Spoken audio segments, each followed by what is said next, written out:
Vera, você assinou um contrato de R$500 milhão pra falar mal do presidente da República com a...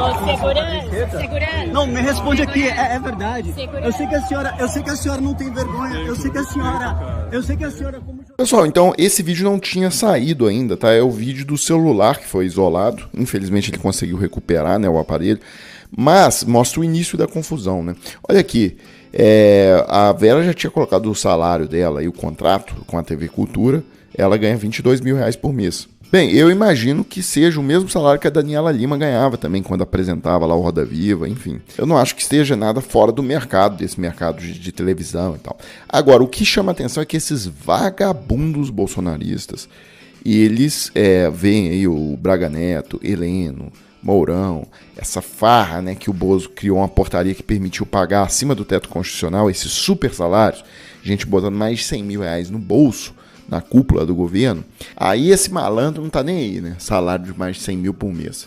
Agora, a jornalista lá ganhando 22 mil do governo do estado de São Paulo, aí ele já fica todo agitado, né?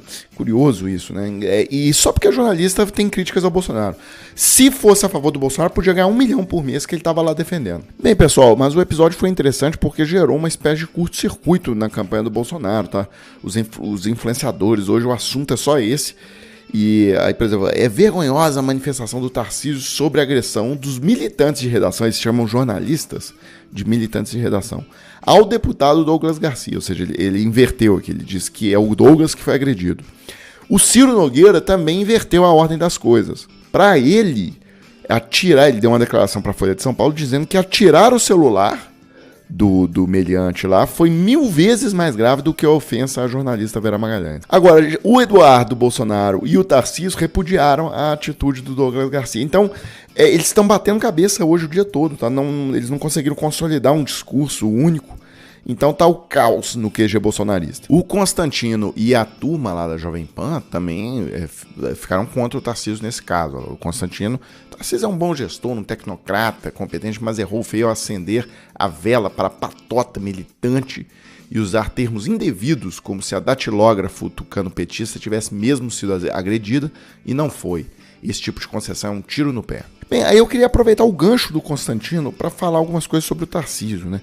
Porque tem essa história, né, até na grande mídia, que o Tarcísio seria um tecnocrata, um cara técnico, um bom técnico. Isso é uma mentira grotesca, tá? Assim, que técnico que descarta o uso de câmera nos uniformes de policiais? Isso é um dos maiores avanços que teve no Brasil. Isso é uma prática usada internacionalmente, consagrada e tal. Pra quê? Pra deixar ter erro. Ou seja, a câmera é boa até pro policial se defender de uma acusação falsa. Ela dá segurança jurídica pra atuação do policial. Outra coisa, né? O Tarcísio, durante a pandemia, foi numa motociata, várias, né? Lá em São Paulo. E no meio dos motoqueiros falou, a partir de agora motociclistas não pagarão mais pedágio. Que tipo de técnico faz esse tipo de medida populista, né? Porque, no fundo, ele está dizendo que quem vai subsidiar o pedágio não pago do motociclista é o motorista de carro e o motorista de caminhão. Ou seja, que essa política é uma boa política quando você olha no todo? É claro que não. Você está colocando lá o seu João, trabalhador que rala para ter o carrinho, o Celtinha dele lá e tal, para pagar um pedágio mais caro para subsidiar um bolsonarista que tem uma moto Harley Davidson. Tá? É uma coisa absurda essa política. Isso não é política de técnico. Também, pessoal, na época da pandemia, o Bolsonaro lá mentindo sobre remédios, tudo, fazendo aquela desgraça toda que ele fez, e ele lá, direto em lives ali do lado do Bolsonaro, rindo das desgraças que o Bolsonaro falava. Participou, né, daquelas aglomerações do Bozo no auge da pandemia. E além do que, só pra gente fechar, o trabalho dele em si é um lixo, tá? A gestão Tarcísio teve disparada de obras sem licitação, atraso, indícios de irregularidades. Ué, gente, isso aqui é o governo Bolsonaro. Ele é o ministro de infraestrutura do governo Bolsonaro, o governo mais corrupto da história da humanidade. Né? Não precisa nem de falar mais nada. Bem, pessoal, aí só pra gente fechar esse vídeo, saiu a pesquisa da Quest hoje, e continua aquela coisa, ela dá um resultado extremamente positivo pro Bolsonaro, né? O Bolsonaro encurtou a diferença pro Lula em mais 2 pontos, a rejeição do Bolsonaro continua desabando. Enfim, todos os dados da pesquisa são ótimos pro Bolsonaro. É um sucesso total para ele.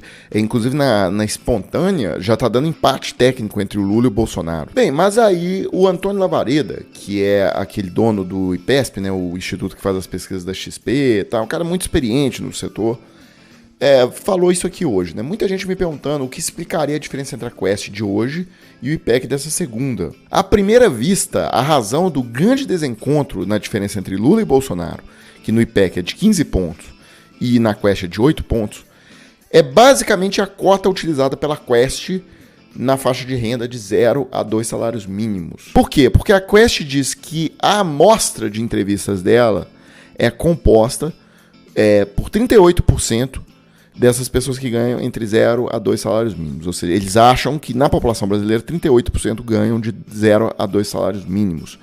E no IPEC, esse número é 55% da amostra.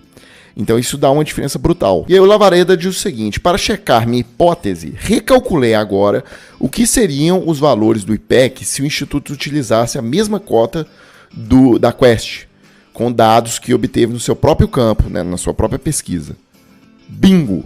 O resultado do IPEC seria no primeiro turno. Lula 43 e Bolsonaro 35, ou seja, a mesma diferença de 8 pontos. Ou seja, a hipótese aqui é que, na verdade, não há má fé de nenhum lado nessa questão, tá? Na verdade, há uma diferença de metodologia. E nesse ano há essa diferença por quê?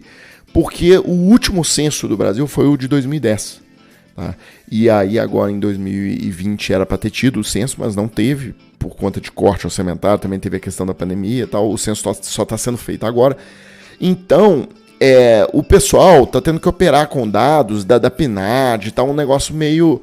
E aí há uma diferença realmente afinal, essa faixa que ganha até 2 salários mínimos, ela é 38% da população brasileira ou é 55%? Isso é uma diferença brutal, faz toda a diferença na pesquisa. E a Quest tem as razões dela, porque ela está colocando 38%, o IPEC, que é o antigo IBOP, está colocando 55%. Eu confesso que eu estaria mais preocupado se o antigo IBOP, né, que é o instituto mais tradicional do Brasil, junto aí com a Datafolha, é tão tradicional, né, que foi incorporado ao português brasileiro essa questão, deu o IBOP. Quando alguma coisa teve audiência alta, tal, deu o IBOP, né? Mas IBOP é a sigla, né, de Instituto Brasileiro de Pesquisas e Estatísticas, alguma coisa assim. É o nome da empresa. E lembrando que eles acertaram o resultado das eleições de 2018, tá? No dia 27 de outubro. Então, eu confio na pesquisa do IPEC, né, do antigo IBOP, que é coordenado aí pela Márcia Cavallari. É isso, pessoal. Eu fecho esse vídeo agora. A gente volta mais tarde com mais um vídeo para a página.